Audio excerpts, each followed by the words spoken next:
우리에게 주시는 말씀은 마태복음 21장입니다. 마태복음 21장 1절에서 5절까지 말씀입니다. 자, 우리 한 목소리로 함께 성경 말씀 봉독하겠습니다. 함께 봉독합니다. 그들이 예루살렘에 가까이 가서 감난산 벳바게에 이르렀을 때에 예수께서 두 제자를 보내시며 이르시되 너희는 맞은편 마을로 가라. 그리하면 곧 매인 나귀와 나귀 새끼가 함께 있는 것을 보리니 풀어 내게로 끌고 오라. 만일 누가 무슨 말을 하거든 주가 쓰시겠다 하라. 그리하면 즉시 보내리라 하시니 이는 선지자들을 통하여 하신 말씀을 이루려 하심이라.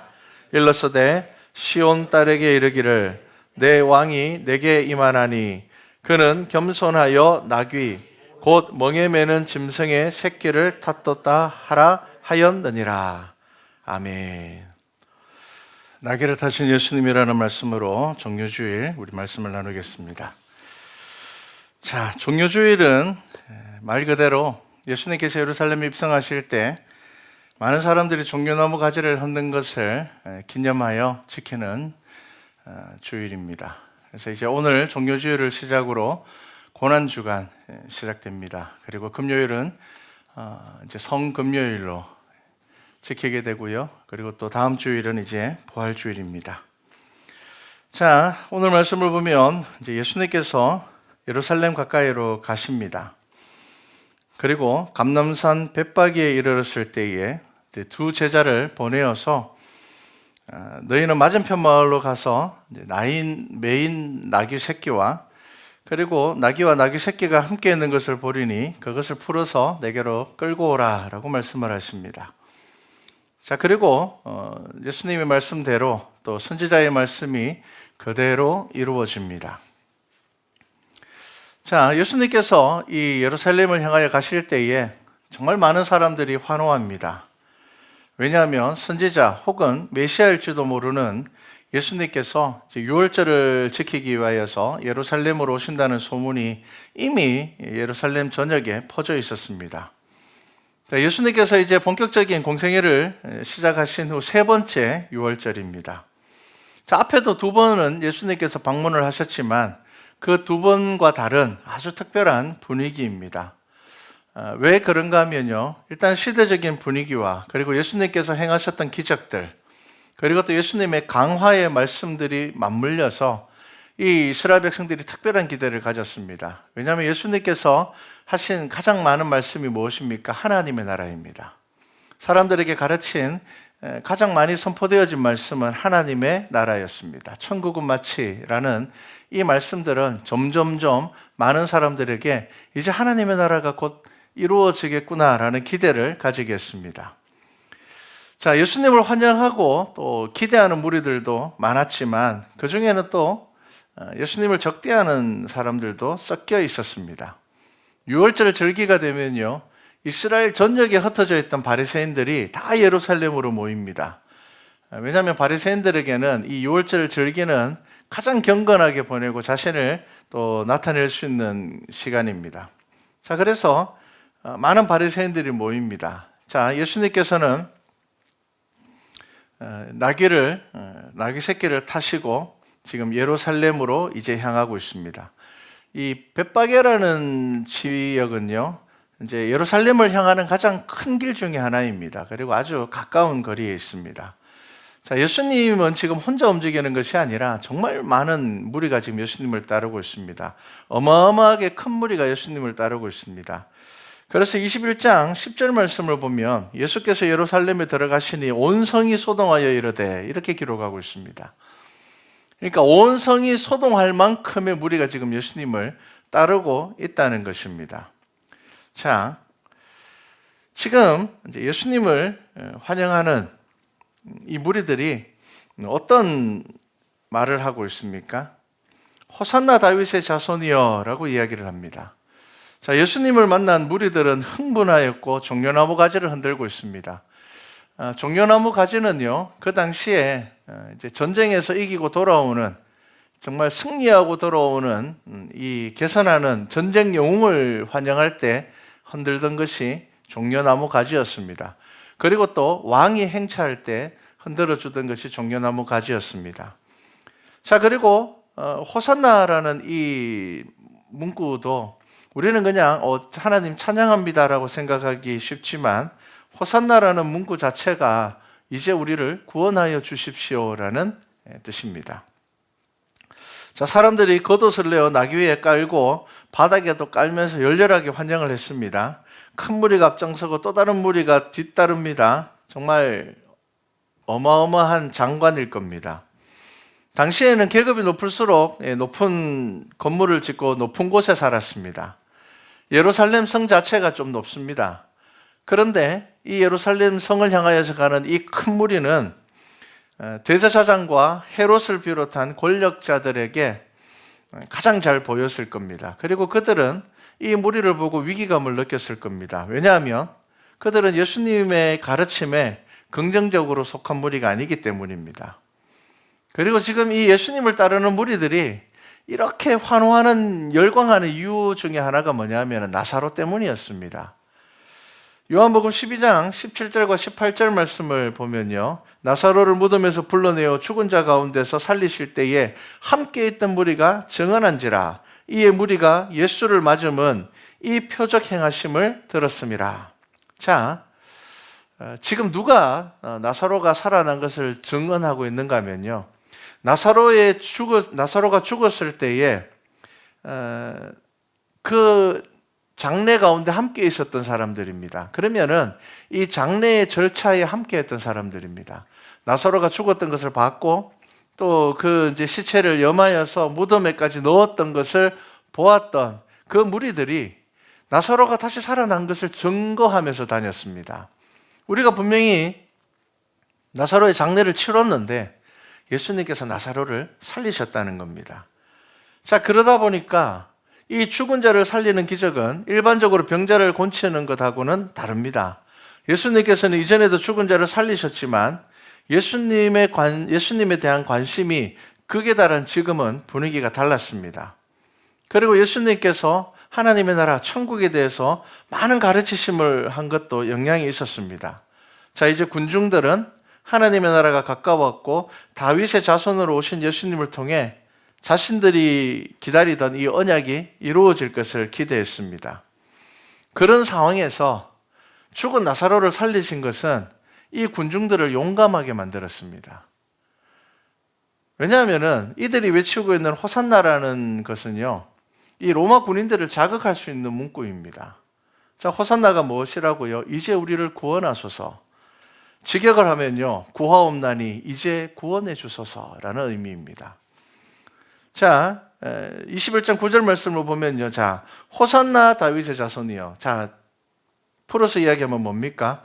구하옵나니 이제 구원하소서 다윗의 자손이요. 찬송하리로다 주의 이름으로 오시는 이요. 찬송하리로다 오는 우리 조상 다윗의 나라요. 찬송하리로다 주의 이름으로 오시는 이요. 이제 우리를 구원하소서. 가장 높은 곳에서 이제 우리를 구원하소서. 자, 하늘에는 평화여 가장 높은 곳에는 영광이로다. 이렇게 고백하는 이 문구는요, 평상시에 이스라엘 백성들은 할 수 없었던 외침이었습니다. 그런데 그들이 이렇게 외칠 수 있었던 이유가 뭐라고요? 예수 그리스도께서 죽은 나사로를 살렸기 때문입니다. 이제 이 군중들은 무서울 게 없습니다. 왜냐하면 이 예수님께서는 죽은 자도 살리시는 분이기 때문에 그들이 로마의 칼을 무서워할 필요가 없는 것입니다. 이 얼마나 장엄한 광경이겠습니까? 얼마나 감격스러운 광경입니까? 지금 우리가 드려지는 찬양에도 호산나라는 이 고백이 많이 들어갑니다. 그러니까 이제 10절 말씀에 뭐라고 이야기를 합니까? 온 성이 소동하고 있다는 겁니다. 놀라워하고 있습니다. 자, 그런데 이 종료주일에 저와 여러분이 함께 생각해 볼 것이 있습니다. 예수님께서 이 찬양을 기쁘게 받으셨을까요? 생각해 봐야 됩니다. 제자들도 흥분했습니다. 어깨에 막 힘이 들어가고 지난 3년간 그들이 그토록 원했던 일들이 이루어질 것이라 기대했을 것입니다. 마침내 예수님은 로마를 물리치고 성전도 회복시키실 것이라 기대했습니다. 자, 그런데 예수님도 기뻐하셨을까요? 오늘 오후 예배 설교 제목이 예수님께서 예루살렘 성을 보시고 우시는 것이었습니다. 우시는 내용입니다. 사람들은 기뻐하고 환호하지만 예수님께서는 그 예루살렘 성을 보고 우셨습니다. 통곡하셨습니다. 자, 스가랴 9장 9절 말씀에요. 보라, 내 왕이 내게 임하시나니 그는 공의로우시며 구원을 베푸시며 겸손하여 나귀를 타시나니 나귀의 작은 것 곧 나귀 새끼니라. 자, 유대인들은 이 스가랴의 예언을 잘 알고 있었습니다. 그래서 이 유대인들이 보기에 이제 예수님께서 이 나귀 새끼를 타고 예루살렘 성에 들어오시는 것은 그 구약의 예언이 이루어지는 것이었습니다. 여러분, 말씀을 모르는 무지함보다 더 위험한 게 있습니다. 말씀을 잘못 알고 있는 겁니다. 말씀을 한쪽만 알고 있는 겁니다. 예수님은 율법을 완성하러 오셨습니다. 그런데 이것은 단순히 지식적인 의미만이 아니었습니다. 구약의 언약을 그의 삶으로 이루기 위해서 오셨습니다. 자, 메시아를 기다리는 그들은 자신들의 기대와 희망만을 가지고 있었습니다. 고난에 대해서는 생각하지 않았습니다. 그런데 우리도 그럴 때가 많습니다. 여러분, 우리가 기도할 때 무슨 기도를 가장 많이 합니까? 우리의 기대와 우리의 희망만을 가지고 기대할 때가 많습니다. 그런데 성경은 우리가 무엇을 가지고 기도하라고 말씀하고 있습니까? 하나님의 뜻을 구하라 그럽니다.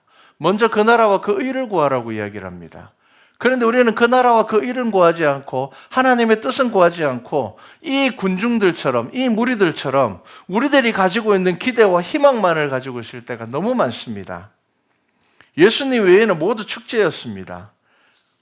예수님께서는 십자가를 지시기 위하여서 이 예루살렘 성 안으로 들어가고 계시는데 이 군중들은 그 예수님의 십자가를 생각조차 하지 못하고 있습니다. 이사야서 60장 1절에 보면요. 일어나라, 빛을 발하라. 이는 내 빛이 이르렀고 여호와의 영광이 내 위에 임하였음이니라. 여러분, 이런 말씀에는 우리는 아멘하는 쉽게 아멘이 나옵니다. 그런데 동일한 이사야가 53장에 말씀하고 있는 그는 실로 우리의 질고를 지고라는 이런 말씀에는요, 우리는 쉽게 아멘하지 못합니다. 지금도 유대인들은 이 이사야서의 53장의 말씀을 외면하고 있습니다. 우리의 질고를 지시고 우리를 위하여서 대신 죽으실 것이라는 이 말씀을 받아들일 수가 없었습니다. 자, 다시 생각해 보십시오. 예수님께서 그 수많은 군중의 환호와 찬양을 정말 기뻐하셨을까요? 죽은 나사로가 살아나고 병든 자들이 곤침을 받는 예수님의 이적과 표적만을 바라보면서 환호하는 그 무리의 찬양을 예수님께서 기뻐 받으셨을까요? 우리의 믿음은 어떻습니까? 교회의 믿음은 어떻습니까? 우리도 우리의 기대만을 가지고 즐거워하고 기뻐하고 그렇게 할 때가 너무 많습니다. 우리의 믿음 자체가 이 군중들과 별반 다르지 않을 때가 너무 많다는 겁니다. 고난에 대해서는 생각하지 않으려고 합니다. 외면하려고 합니다. 아, 성경에 그래 고난이 있지. 성경에 분명히 고난을 말하고 있지. 그런데 이게 나하고는 상관없을까라고 자꾸 생각하고 이것이 나하고 상관없어야 된다고 생각할 때가 너무 많습니다. 누가복음 9장 44절 말씀입니다. 예수님께서 제자들에게 이렇게 말씀하셨습니다. 이 말을 귀담아 두라. 인자가 장차 사람들의 손에 넘겨지리라 하시되 그들이 이 말씀을 알지도 못하니 이는 그들로 깨닫지 못하게 숨긴 바 되었음이라. 또 그들도 이 말씀을 묻기도 두려워하더라. 자, 예수님께서 어렵게 이야기하지 않으셨습니다. 비유로 말씀하지도 않으셨습니다. 아주 명확하게 이야기하셨습니다. 뭐라고요? 이 말을 귀담아 두라. 인자가 장차 사람들의 손에 넘겨지리라. 자, 그런데 어떻게 이 말씀이 알지도 못하고 깨닫지도 못하는 말씀이 되었을까요? 어떻게 그들에게 이것이 숨긴 바 되었을까요? 왜 그럴까요? 생각하지 않는 겁니다.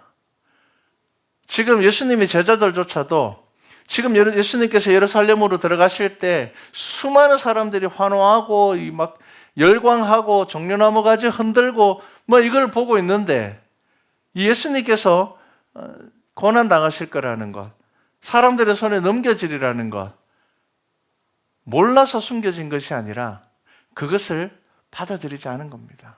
그것을 인정하지 않는 겁니다. 그런데 여러분, 우리의 믿음에 그런 믿음들이 너무 많습니다. 분명히 성경에서는 십자가를 지라고 말씀하고 있고, 분명히 성경에서는 너희들이 고난 당할 거다, 너희들이 고난을 당할 것이다 라고 말씀하고 있음에도 불구하고 우리는 고난을 계속 외면하고, 우리에게 안 좋은 일이 생기면 내가 뭐 잘못해서 그런가, 이게 당연하지 않은 것으로, 이게 뭔가 이상한 것으로 우리가 생각하고 받아들일 때가 너무 많습니다. 그런데 예수님께서는 분명히 말씀하셨습니다. 자, 그런데 그들은 어떻다고요? 이 말씀을 묻기도 두려워하더라. 외면하는 겁니다. 분명히 예수님께서 말씀하셨는데 외면하는 겁니다. 왠지 물으면은 자기들이 원하는 대답이 나올 것 같지 않으니까 외면해 버리는 겁니다. 여러분, 성경에 좋은 말씀과 나쁜 말씀이 있습니까? 모든 것이 깨달아야 하는 말씀입니다. 모든 말씀이 하나님께서 우리에게 주시는 말씀입니다. 그런데 우리는 어떤 말씀이 더 눈에 들어옵니까? 복 준다는 거, 잘 될 거라는 거, 걱정하지 말라는 것, 그런 말씀만 우리에게 들어옵니다. 우리도 때로는 어떤 말씀에 대하여서 어떻게 생각한다고요? 묻기도 두려워한다는 겁니다. 외면할 때가 있다는 겁니다. 절대로 예수님을 버리지 않겠다는 베드로에게 예수님께서 뭐라고 말씀하십니까? 아주 구체적으로 네가 닭 울기 전에 나를 3번 부인하리라, 이렇게 말씀하셨습니다. 여러분, 이 말씀이 베드로에게 얼마나 듣기 싫은 말씀이겠습니까? 이 말씀이 베드로가 얼마나 인정하기 싫은 말씀이겠습니까? 나름 베드로는 수제자입니다. 예수님의 변화산에 변화도 받고 모든 것에 다 따라다닌 사람이 베드로입니다. 그러니까 베드로는 예수님께서 하시는 이 말씀, 네가 나 3번 부인할 거야 라는 이 말씀에 베드로가 뭐라고 이야기를 합니까? 절대로 그런 일은 없을 겁니다. 절대로 그런 일 없을 겁니다. 하지만 이 말씀은 베드로에게 그대로 이루어졌습니다. 그런데 이 말씀을 인정하기 싫었던 이 말씀, 듣기 싫었던 이 말씀이 베드로에게 기억되었을 때 그 듣기 싫었던 말씀이 베드로의 삶을 변화시켰습니다. 자, 자기가 3번 부인했을 때 성경이 어떻게 기록하고 있습니까? 베드로가 예수님께서 하신 말씀이 바로 기억났다는 겁니다. 자기가 인정하고 싶지 않았던 말씀, 자기가 듣고 싶지 않았던 그 말씀이 베드로에게 기억됨으로 인하여서 베드로는 회개함으로 새로운 기회를 얻게 되었습니다. 그 말씀이 자신에게 이루어졌을 때 보는 사람 아무도 없습니다. 누가 베드로가 3번 부인하는 것을 누가 옆에서 봤겠습니까? 베드로도 아닌 척하고 따라가다가 3번 부인한 건데. 그런데 그는 애통하고 회개하였으며 그 사건을 성경에 기록될 수 있도록 전하였습니다. 여러분, 이거는 굉장히 중요합니다. 우리는 우리의 흠은 숨기고 우리가 잘하는 것만 자꾸 드러내려고 합니다. 우리를 자랑하려고 하죠. 그래서 누군가가 나의 약점을 알고 있고 나의 흠을 알고 있으면은 그 사람도 우리는 좀 경계하고 멀리할 때가 있습니다. 그런데 베드로는요, 아무도 보지 못하였던 그 일이 자기에게 이루어졌음에 대하여서 그것이 자신의 부끄러움임에도 불구하고 베드로는 많은 사람들 앞에서 그것을 고백하였습니다. 그렇기 때문에 성경에 그 사건이 기록된 것입니다. 3년 동안이나 예수님을 따라다닌 내가, 수제자였던 내가 예수님을 3번 부인했다는 것입니다. 베드로는 이 모든 일이 이루어졌음을 알리는 것이 복음이라는 것을 알았습니다. 나와 상관없을 것 같은 말씀도, 내가 피하고 싶은 말씀 안에도 나를 향한 하나님의 뜻이 있음을 믿으셔야 됩니다. 내가 듣기 싫은 말씀 가운데 여러분 머물 수 있어야 됩니다. 내가 인정하고 싶지 않은 말씀 가운데 여러분 그 말씀 가운데 서서 묵상하셔야 됩니다. 하나님께서 이 말씀을 통하여서 나에게 무슨 말씀을 하실 것인지. 고린도전서 10장 16절 말씀에 우리가 축복하는 바 축복의 자는 그리스도의 피에 참여함이 아니며 우리가 떼는 떡은 그리스도의 몸에 참여함이 아니냐라고 말하고 있습니다. 축복하는 것이 뭐라고요? 축복하는 바 축복의 잔이 뭐라고요? 그리스도의 피에 참여하는 것이 축복의 잔이라는 겁니다. 여러분, 이것을 우리가 아멘으로 정말 우리의 삶 가운데서 고백할 수 있어야 됩니다. 여러분들의 고난 가운데서, 잘 해결되지 않는 문제 가운데서, 때로는 여러분들의 고통 가운데서 이것이 무엇이라고요? 바로 축복의 잔이라는 것을 아셔야 됩니다. 베드로전서 4장 13절 말씀에는요, 베드로는 오히려 이렇게 이야기합니다. 오히려 너희가 그리스도의 고난에 참여하는 것으로 즐거워하라. 이는 그의 영광을 나타나실 때에 너희로 즐거워하고 기뻐하게 하려 함이라. 자, 베드로는 한 걸음 더 나가서 뭐라고 이야기를 합니까? 그리스도의 고난에 참여하는 것으로 즐거워하라는 것입니다. 여러분, 이 그리스도의 고난은요, 뭐 어디 선교지 가가지고 대단한 이런 순교를 하라는 이야기가 아닙니다. 여러분, 믿음을 지키는 것을 의미합니다. 여러분, 이 믿음을 지킴으로 인하여서, 내가 믿음으로 살기 위하여서, 내 삶 가운데서 하나님의 말씀을 지키면서 살아가기 위하여서 얼마나 여러 가지 어려움들과 고난들이 있습니까? 그런데 그것에 대하여서 어떻게 하라고요? 즐거워하라는 겁니다. 왜 즐거워하라고 이야기를 하는 것입니까? 정말 힘들 텐데. 그의 영광을 나타내실 때에 너희로 즐거워하고 기뻐하게 하려 함이라. 언제 즐거워할 수 있게 된다고요? 이것이 즐거움이라는 것을 언제 알게 된다고요? 이게 정말 참된 기쁨이라는 것을 언제 알게 된다고요? 우리가 예수 그리스도 앞에 섰을 때, 여러분, 그것이 기쁨이라는 것을 알게 될 것이라는 겁니다. 그렇기 때문에 우리에게 부활의 신앙은 정말 중요합니다. 그렇기 때문에 우리에게 하나님의 나라를 늘 생각하고 소망하는 것은 정말 중요합니다. 우리에게 부활의 소망이 있고 하나님의 나라에 대한 믿음이 있을 때에 저와 여러분이 살아가는 삶의 모습은 분명히 바뀔 겁니다. 오늘만 생각하면 우리의 삶은 안 바뀝니다. 바로 눈앞에 있는 것만 생각하면요, 우리의 삶 절대로 바뀌지 않습니다. 저와 여러분은 먼저 그 나라와 그 일을 구할 수 있어야 하는 것입니다. 여러분, 그리스도의 고난에 참여하는 것, 아멘으로 화답할 수 있습니까? 여러분, 절망 중에 찬양으로 하나님만 바라볼 수 있습니까? 하나님의 나라를 위하여 고난을 감당할 준비가 되어 있습니까? 지금 예수님께서는 수많은 사람들이 열렬히 환영하고 열렬히 환호하고 있고 환영하는 그 가운데서 예수님은 그것을 기뻐하지 않으실 겁니다. 고난 중에 나를 향한 하나님의 뜻이 있음을 말씀 안에서 발견하는 자들, 그러한 믿음의 성도들이 예수 그리스도의 이름을 높이고 찬양할 때에 그 찬양을 예수님께서 기뻐 받으실 것입니다. 여러분, 그런 믿음의 성도가 드리는 찬양은 예수님께서 받으십니다. 그런 믿음으로 드려지는 기도는 하나님께 들려지는 기도가 될 것입니다. 자, 여러분, 종료주일입니다. 우리의 믿음은 이적과 표적에서 나오는 환호가 되어서는 안 됩니다. 뭔가 특별한 상황에서 드러나는 믿음이 아니라 저와 여러분의 일상의 삶에서 고백되어지는 믿음이 되어야 할 것입니다. 성경의 모든 말씀이 나에게 주시는 말씀인 것을 알고, 모든 성경 안에 진리와 교훈이 있음을 알고 온전한 믿음으로 나귀를 타신 예수 그리스도를 바라보시기 바랍니다. 그때 저와 여러분의 그러한 마음으로 드려지는 저와 여러분의 찬양과 기도를 예수님께서는 받으십니다. 그렇게 십자가를 바라보기를 바랍니다. 그때 우리에게 주시는 숨겨진 더 큰 은혜를 경험하게 될 것입니다. 이제 이 시작되는 고난주간 우리에게 주시는 말씀을 통하여서 참된 기쁨과 참된 즐거움을 누리는 우리 말씀과 찬양교회 성도 되기를 주님의 이름으로 축복합니다.